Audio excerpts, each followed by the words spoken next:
Assalamualaikum warahmatullahi wabarakatuh. Nama saya Putri Yani Citra Fadila, NIM 1910221036. Saya mahasiswa dari BBSI, kelas 3A. Di sini saya akan memenuhi tugas mata kuliah kewirausahaan, yaitu tugas yang diperintahkan untuk wawancara di salah satu pengusaha-pengusaha.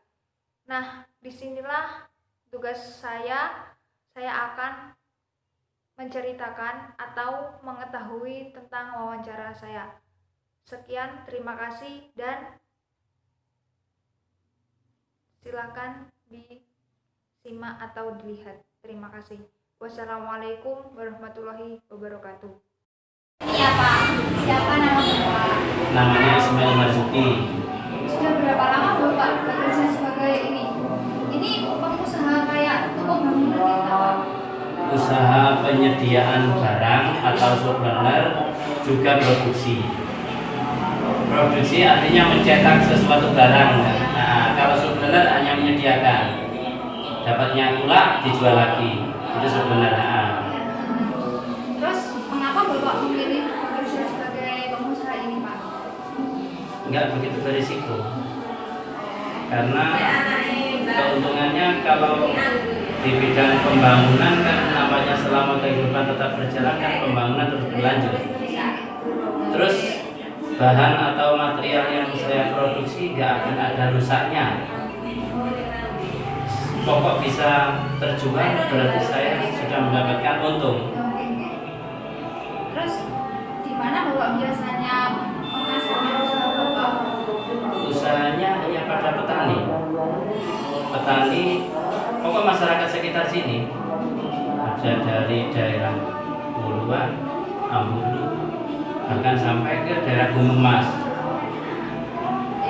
Biasanya pukul berapa Bapak mulainya cetak Bapak? Kalau saya nggak ikut mencetak ya, yang mencetak anak buahnya kan. Mulai jam 7 sampai jam 11, terus nanti start lagi jam 1 sampai jam 4 sore. Terus barang atau jasa apa yang Bapak tawarkan? Misalnya kayak sama itu usaha apa, terus tawarkan ke masyarakat itu apa aja gitu loh Pak? Usaha yang paling bisa diandalkan di sini ada bengkorak atau kusen cor. Karena apa? Kusen cor itu adalah kusen alternatif. Kalau kita kembali kepada kayu, otomatis nilai jualnya tinggi, masyarakat nggak bisa menjangkau. Tapi kalau ada kusen alternatif yaitu dari beton, itu kan harganya lebih murah. Juga modelnya bisa bersaing dengan kayu. Contohnya yang sudah dipasang ini. Ini cor semua semen, walaupun bentuknya ukiran ini semen. Berarti ini buatan dari Bapak sendiri gitu Pak? Iya, produk sendiri. Berapa modal Bapak untuk usaha ini Pak? Modal sekarang atau modal 20 tahun yang lalu? 20 tahun yang lalu saya modalnya 1 juta. Kalau sekarang bisa 1 M. Bisa 1 M sama cetakan sama alat semua bisa 1 M. Terus kira-kira berapa keuntungan yang Bapak dapatkan darinya di bisnis? Perharinya saat ini saya punya karyawan kurang lebih 12 orang. Satu orang karyawan itu dapat penghasilan kurang lebih 60.000 satu hari.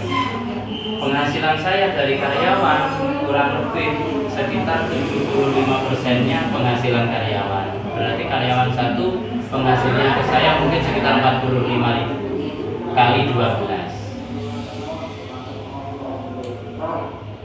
Terus apakah hasil tersebut sudah cukup untuk Bapak sehari-hari Pak?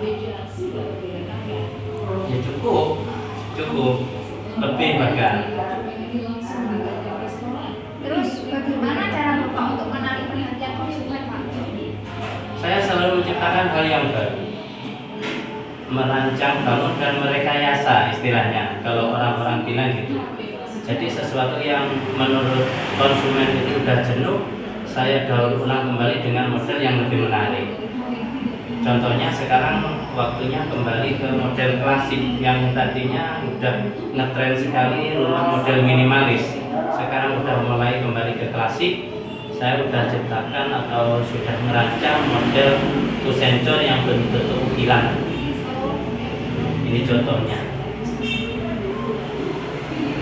Terus apa yang Bapak lakukan agar pelanggan Bapak itu merasa puas ya Bapak? Pertama, pelayanan. Kepuasan pelanggan itu adalah yang utama. Saya menjaga mutu pertama. Terus kedua, saya menepati janji. Terus yang ketiga, saya memberi jaminan kualitas. Otomatis jangka berapa tahun sekiranya barang yang saya jual itu rusak, saya tetap memberikan jaminan ganti. Terus bagaimana Bapak menghadapi jika terjadi kenaikan harga barang atau jasa ini sewaktu-waktu Pak? Ya, saya menyesuaikan.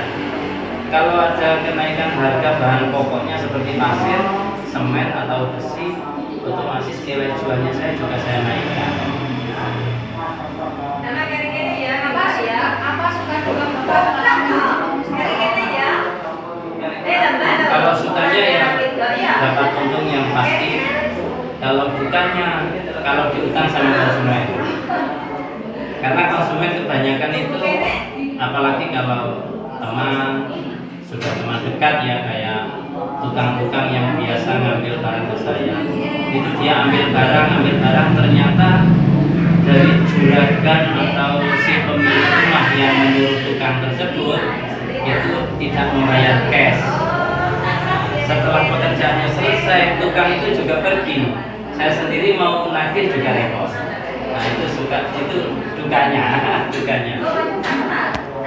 Terus apa harapan Bapak untuk masa depan? Apakah ada inovasi yang dipakai dalam lama kehidupannya Pak? Harapan saya untuk kedepannya, karena usaha bisnis sekarang ini nggak ada jenuhnya, perlu inovasi yang terbaru dan yang terbaru supaya masyarakat itu bisa menikmati atau bisa punya solusi untuk membangun dengan harga yang lebih murah, cuman kualitasnya lebih bagus. Dan harapan saya pemerintah juga bisa mendukung dengan ekonomi masyarakat kecil. Contohnya petani sebagai konsumen saya. Petani saat ini sangat mengeluh dalam hal ekonomi, sehingga dampaknya pada usaha saya sangat luar biasa, menurun drastis. Apakah pernah mengalami persaingan sama usaha yang sejenis Pak? Kalau ada Alhamdulillah, kalau mengenai persaingan saya rasa ada, karena setiap orang usaha kan punya keinginan apa yang diproduksi selalu laku mengalahkan yang lain. Tapi di sini enggak, karena komunitas usaha beton itu kerjasamanya bagus, punya kelebihan dan kekurangan masing-masing. Setiap apa yang konsumen cari di tempat saya nggak ada, saya pasti membutuhkan teman-teman yang produksi yang di tempat saya sendiri nggak ada. Begitupun sebaliknya. Jadi saling melengkapi. Saya rasa mengenai persaingan sangat sehat sekali. apakah Anda suatu saat bakalan mengenal usaha ini? Itu sih tergantung anak. Kalau anak nggak punya hobi ke situ, kenapa harus meneruskan ya? Tapi yang jelas saat ini saya hanya punya kemauan supaya saya belajar sesuai dengan bakat dan keinginannya. Itu saja. Terus apakah Anda akan berencana membuka cabang Pak? Saya cabang udah membuka Oh di mana Pak? di Silir. Cuman kendalanya tetap lagi kembali ke konsumen. Konsumen di Silir itu kebanyakan adalah petani tembakau yang kurang lebih 2 atau 3 tahun ini sangat mengalami nasib yang kurang menyenangkan. Jadi konsumennya sepi di daerah Silir. Otomatis saya tutup saya fokus di daerah sini, daerah Jawa. Yang menjadi standar di bangunan ini apa, Pak? Yang menjadi kualitas, kita semua tahu kalau usaha beton, produksi beton itu udah punya takaran sendiri-sendiri. Jadi perbandingan sesuai anjuran dari standar penggunaan semen sudah ada. Kalau kita bikin beton harus standar ukurannya 321. Kalau kita bikin beton berupa plesteran ukurannya 1:5. Udah ada sendiri. Yang penting kita bisa mengambil atau memilih bahan yang berkualitas termasuk pasir. Kalau besi sama semen kan relatif, pasti semua sama kan. Cuman kadang kita dulunya ke pasir. Nah, itu aja. Pak, makasih Pak. Nah, sama-sama.